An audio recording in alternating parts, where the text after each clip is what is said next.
there, I'm Contessa Brewer. Thank you for joining us.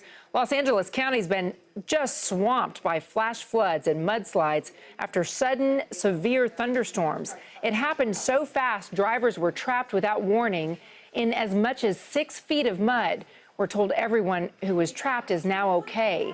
I-5 was closed in both directions after the mud raced down the sides of the mountains, into hills, surged into canyons and across roadways. Several homes were flooded and an unknown number of cars were buried. Many others were just abandoned. First responders had to bring in four-wheel drive vehicles and dirt bikes to help rescue drivers. I spoke earlier with Kondo from LA County Emergency Management. Well, in regards to I-5, we're trying to work with the we call them California Transportation Authority, and we're also working with the California Highway Patrol in confirming all this information. But right now, the Los Angeles County Fire Department, Sheriff's Department, Public Works, and the Office of Emergency Management are coordinating efforts in responding to the flash floods and the mudslides that have taken place in north central Los Angeles County, which includes Lake Hughes, Elizabeth Lake, the Powerhouse, and the Warm Springs fire burn areas. We received a flash flood warning from the National Weather Service, the Los Angeles Oxnard office, at around 3:10 p.m. today. And then at 3:40 p.m., we got reports of flash floods and with residents that were trapped in their vehicles.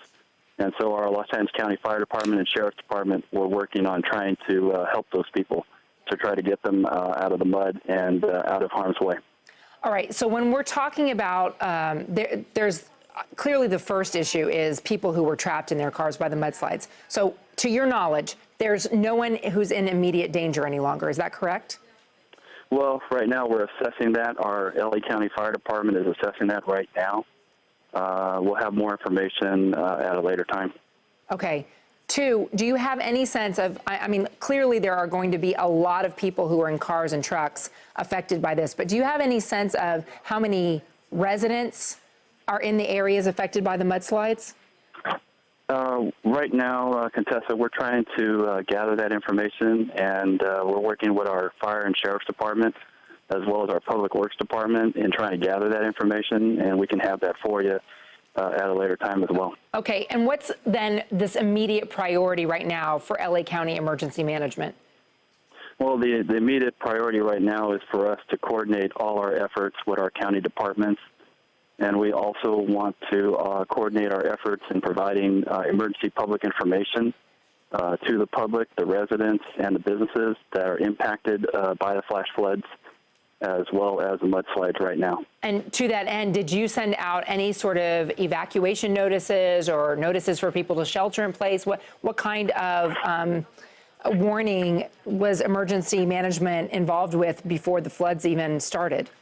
Well, what we were doing is here at the Los Angeles County Office of Emergency Management, we have a notification system to all of our Los Angeles County operational area partners.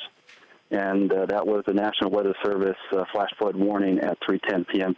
to let them know that the north central Los Angeles County area could be experiencing thunderstorms and heavy rain that may cause, we call flash flooding, as well as debris mud flows and mudslides.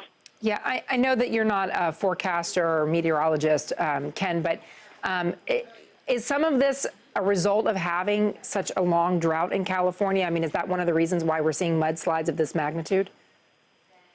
Well, the area that has been impacted is an area that we call burn area.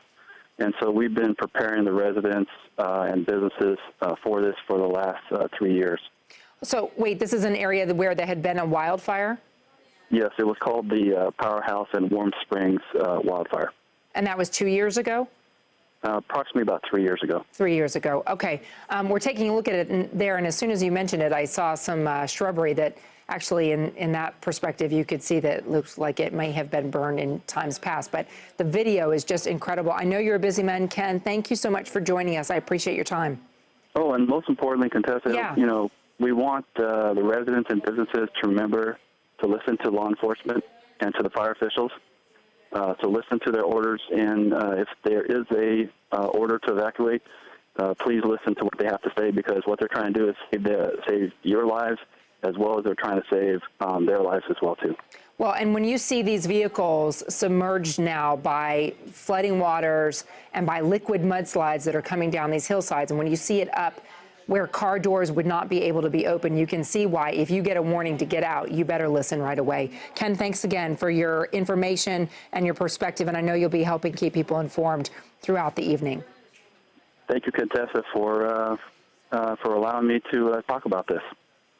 One of the many people stuck was John Hernandez. He recorded this video after he and his band, Timeshares, were forced off the road. We've never experienced anything like that. So when it began, it was rising around the car. Around the time we took that video, we stopped feeling like our safety was in danger. But it was pretty scary for a while. It kept coming up a little bit after that, but shortly after that video, emergency workers started showing up. So that was a little bit of a relief. The National Weather Service says the areas hit have been under flash flood warnings, and we will continue to monitor the situation and bring you new details as they develop.